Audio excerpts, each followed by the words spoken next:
Abraham pleads for the sinners. When God saw that there was no righteous man among the inhabitants of the sinful cities, and there would be none among their descendants, for the sake of whose merits the rest might be treated with lenient consideration, he resolved to annihilate them, one and all.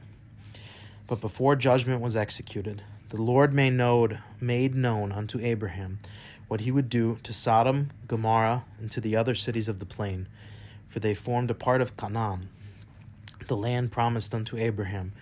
And therefore did God say, I will not destroy them without the consent of Abraham. Like a compassionate father, Abraham imported the grace of God in behalf of the sinners. He spoke to God and said, Thou didst take an oath that no more should all flesh be cut off by the waters of a flood. Is it meet that thou should evade thy oath and destroy cities by fire?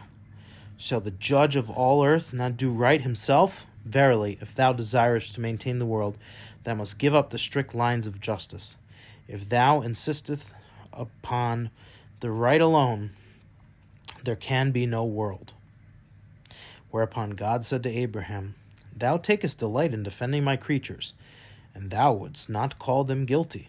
Therefore I spoke with none but thee during the 10 generations since Noah. Abraham ventured to use still stronger words in order to secure the safety of the godless.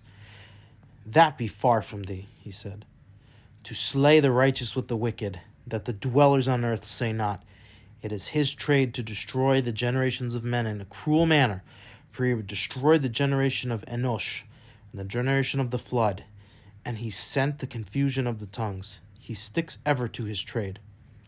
God made reply, I will let all the generations I have destroyed pass before thee, that thou mayest see that they have not suffered the extreme punishment that they deserved. But if thou thinkest that I did not act justly, then instruct thou me in what I must do, and I will endeavor to act in accordance with thy words. And Abraham had to admit that God had not diminished in aught the justice due to every creature in this world or the other world. Nevertheless, he continued to speak, and he said, Wilt thou consume the cities, if there be 10 righteous men in each?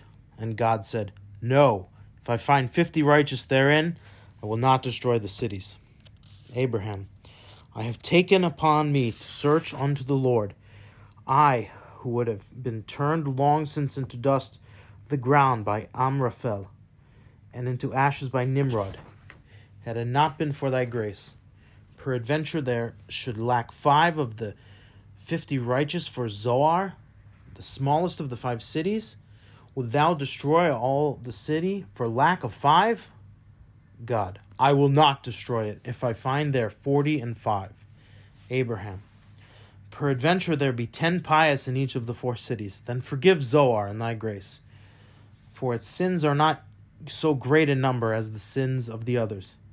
God granted his petition, yet Abraham continued to plead, and he asked whether God would be satisfied if there were but 30 righteous, 10 in each of the 3 larger cities, and he would pardon the 2 smaller ones, even though there were no righteous therein, whose merits would intercede for them. This too the Lord granted, and furthermore, he promised not to destroy the cities if but 20 righteous were found therein. Yes, God conceded that he would preserve the 5 cities for the sake of 10 righteous therein. More than this, Abraham did not ask, for he knew that 8 righteous ones, Noah and his wife, and his 3 sons and their wives, had not sufficed to avert the doom of the generation of the flood. And furthermore, he hoped that Lot, his wife, and their 4 daughters, together with the husbands of their daughters, would make up the number 10. What he did not know was that even the righteous in these sin-laden cities, though better than the rest, were far from good. Abraham did not cease to pray for the deliverance of the sinners, even after the Shekhinah had removed from him. But his supplications and his intercessions were in vain. For 52 years God had warned the godless. He had made the mountains to quake and tremble, but they hearkened not unto the voice of admonition. They persisted in their sins. All their well-merited punishment overtook them. God forgives all sins, not only an immoral life. And as these sinners led a life of debauchery, they were burnt with fire.